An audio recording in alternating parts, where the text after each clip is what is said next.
ফুটন্ত গরম তেলে সাবুদানা দিয়ে এত সুন্দর রেসিপি হয় যে দেখে অবাক হয়ে যাবে। আর একবার বানিয়ে 6 মাস রেখে দিতে পারবে। এত সুন্দর এই রেসিপি যে দেখেই মন জুড়িয়ে যাবে, আর যখন ইচ্ছা তখনই বানিয়ে নেবে। মেঘলা ওয়েদারে বা বৃষ্টির ওয়েদার তো দুর্দান্ত লাগবে। রেসিপির জন্য এখানে বড় দানা সাবুটা নিতে হবে। ছোটো দানা সাবু দিয়ে কিন্তু রেসিপিটা হবে না। মুদিখানা দোকান থেকে বড় দানা সাবুটা কিনে আনবে। তেল খুব ভালো করে গরম করে নিয়েছি। তো তেলটাকে খুব ভালো করে একদম উত্তপ্ত গরম করতে হবে। তার মধ্যে আমি সাবুদানাটা দিয়ে দিলাম। সাবুদানাটা দেখো একদম মুচমুচে হয়ে ভাজা হবে।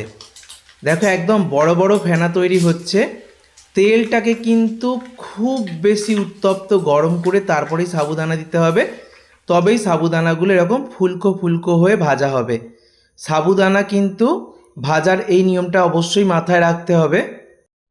তেলটাকে খুব হাই হিট করে সাবুদানা দিলে তবেই কিন্তু সাবুদানাগুলো দেখো এরকম বড় বড় ফুলকো ফুলকো আর মুচমুচে হবে।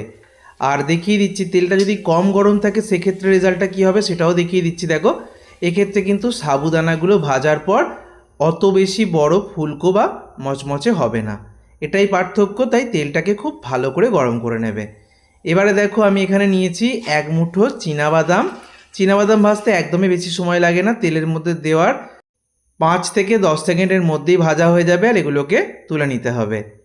চীনাবাদাম ভেজে তুলে নিয়েছি। এবার 4টে শুকনো লঙ্কা দিয়ে দিলাম। এটা কয়েক সেকেন্ড মানে 2-3 সেকেন্ডেই ভাজা হয়ে যাবে, যেহেতু তেলটা খুব ভালো গরম রয়েছে। বেশিক্ষণ রাখলে কিন্তু কালো হয়ে যাবে, তাই আমি শুকনো লঙ্কাটা ভেজে তুলে নিলাম। এবারে কাজু বাদাম আর আমন্ড বাদাম নিয়েছি। এটা সম্পূর্ণ অপশনাল, না দিলেও চলে।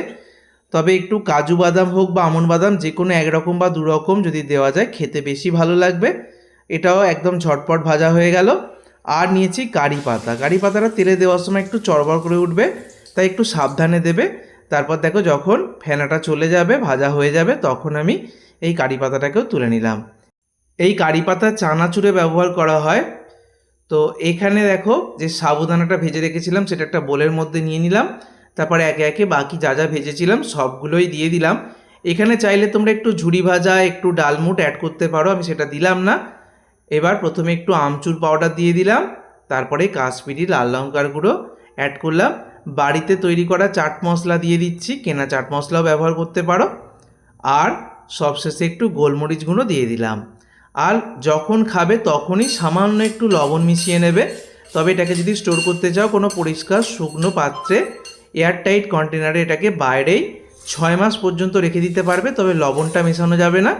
যখন খাবে তখন সেই কন্টেনার থেকে বার করে লবণটা মিশিয়ে নেবে, তাহলেই তৈরি হয়ে যাবে এরকম মুচমুচে সাবুদানা চানাচুর বা সাবুদানা ভাজা। দুর্দান্ত খেতে লাগে। অবশ্যই বাড়িতে এই রেসিপিটা ট্রাই করো, আমাকে কমেন্ট করে জানিও। সকলকে ধন্যবাদ।